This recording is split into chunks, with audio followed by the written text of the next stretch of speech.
Hey everyone, welcome back to my channel. Before I do today's video, I just wanted to say thank you to everyone who watched my Marc Jacobs video premiere last week. It was the first video I had put out in a while, and I was welcomed back to YouTube with open arms, so thanks to everyone who still continues to support the channel. So today's video is going to be Britney Spears fragrance review. So today I'm in my favorite room of my entire home. I call it the Britney Emporium. It's basically where I keep all of my Britney things that I've collected over the last 20 years. And this is where I'm going to be doing my Britney reviews from now on.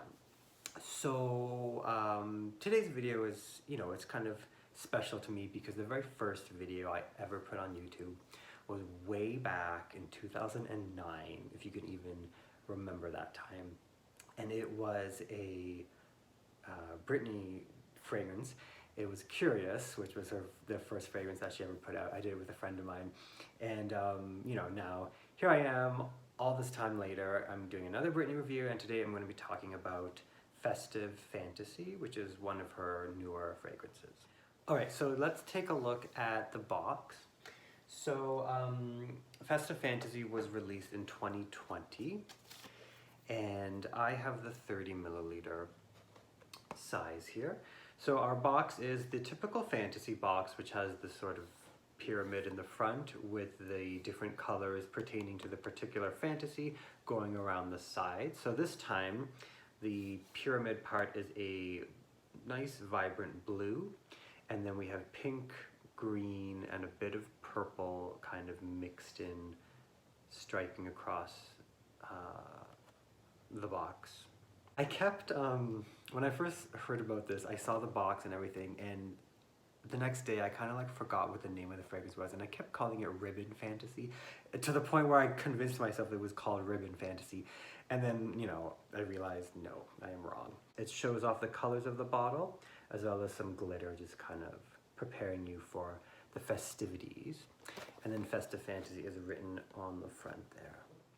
As always, it comes in your standard fantasy bottle, which is the round base with the gemstones sort of decorating it. So the bottle, before I even show it to you, is not quite as festive as the box, like the pictures showed. It looked so rainbowy and bright in like pictures, and I think the colors didn't quite come across as well in the bottle. I want to show it to you in the light so you can kind of see the rainbow part of it. That's really nice. Okay, so here is the truth about Festive Fantasy. All the colors are sort of hidden in the glass, but if you shine it to the light, you can see the pinks, the purples, the greens, the blues, everything. It looks very nice when it's sort of lit up. And the lid is just a light blue. That one does not get the rainbow treatment. And the gems around are white crystal. Okay, so Festive Fantasy was released in 2020. I have my little book of dreams here that I write down all of my fragrance thoughts, and I wrote down the notes, so I wanted to share them with you today. So in the top note of Festive Fantasy, we have sour cherry, dewberry, and plum. In the middle of the fragrance, we have jasmine, freesia, and lily. And in the base, we have sugar, vanilla, musk, and sandalwood. So this is a fruity, sweet kind of fragrance, much like a lot of the other fantasies have been. You sort of have to have a bit of a sweetness to you to be part of the fantasy collection. I feel like all of them have some element of sweetness. And this one is no exception. It's very sweet and delicious, but also very fruity and candy-like. So a lot of people have actually compared this one to a previous Britney fragrance from long ago called Midnight Fantasy, which is one of my favorites.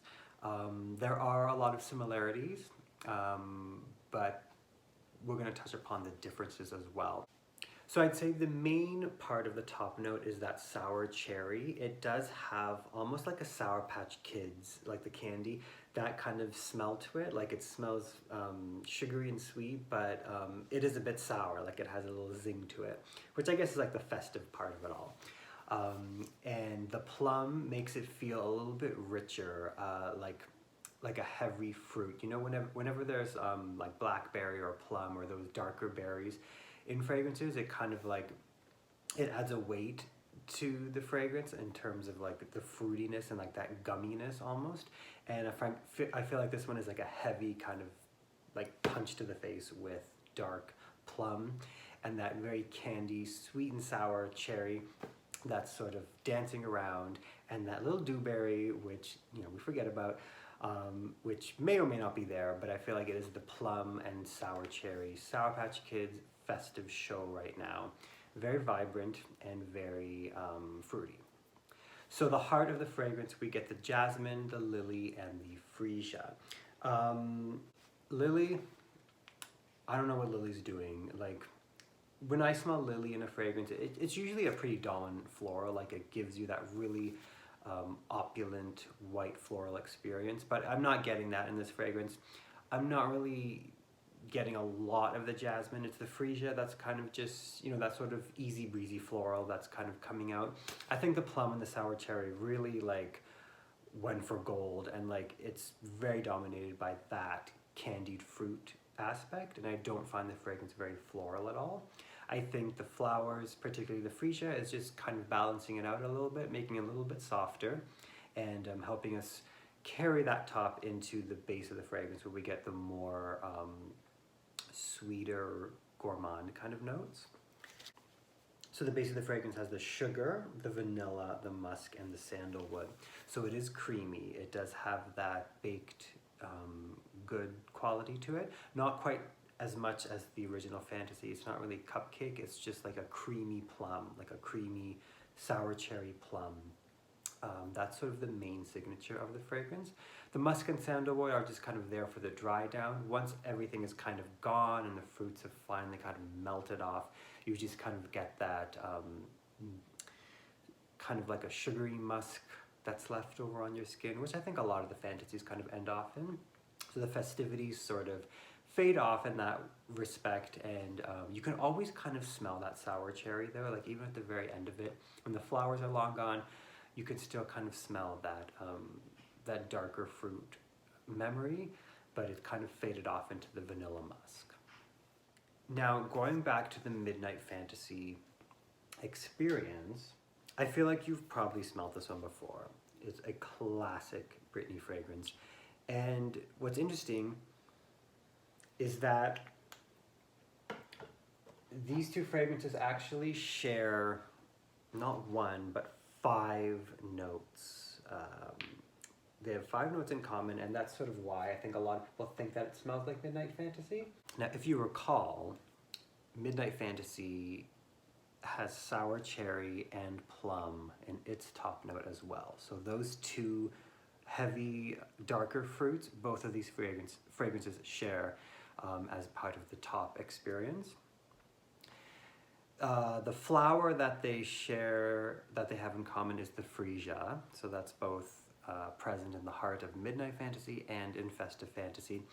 And they both have musk and vanilla in the base. I have to say though, when you smell them side by side, you can really pick out the differences between them. I find Midnight Fantasy is fresher, it's cleaner, it's lighter, because Festive Fantasy has sugar in the base, and the sugar becomes stronger as the darker fruits fade a little bit, and it smells more sugar than it does vanilla, whereas I find Midnight Fantasy is more vanilla. So the Festive Fantasy actually is a bit heavier, I find. I find that it weighs a little bit heavier. It's not quite as light or as fresh as the Midnight version. I find that there might have been just a tad too much sugar or something in it, or maybe it's the lily being so heavy, but something is making this fragrance a little too heavy than what I think it should be. And I do kind of prefer Midnight Fantasy over Festive Fantasy, but Festive is a nice addition, and I do find it lasts a little bit longer, and it's not quite as candied as Midnight Fantasy. It is a little bit more vanilla, like sugar fruit, rather than like a lighter candy fruit that the Midnight Fantasy has. I feel like that didn't make sense. I'm just trying to say that Festive Fantasy is heavier. It has like a stronger base, and it smells, I guess, a little bit more baked. Like everything is a little bit more kind of churned together because of that sugar note, whereas Midnight is a little bit more airy. So I wanted to do a quick little summary of the video. I know it wasn't that long, or at least I don't think it was long. I usually think my videos are short, and then I realize they're like 20 minutes, and then I have to like cut them down. Anyways, okay, so Festive Fantasy by Britney Spears was released in 2020. It is a fruity floral gourmand. It has resemblances to Midnight Fantasy, but it is a little bit on the heavier side. We start off with sour cherry, plum, and dewberry, going into the floral heart of freesia, lily, and jasmine, but I don't find this fragrance very floral at all. I find it more candied.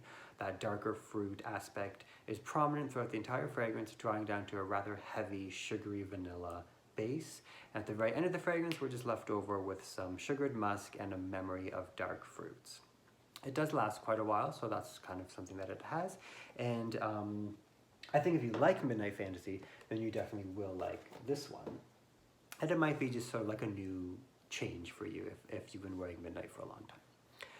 Okay, so that is the end of my review. I hope you guys enjoyed that. Please subscribe to the channel if you want to see more.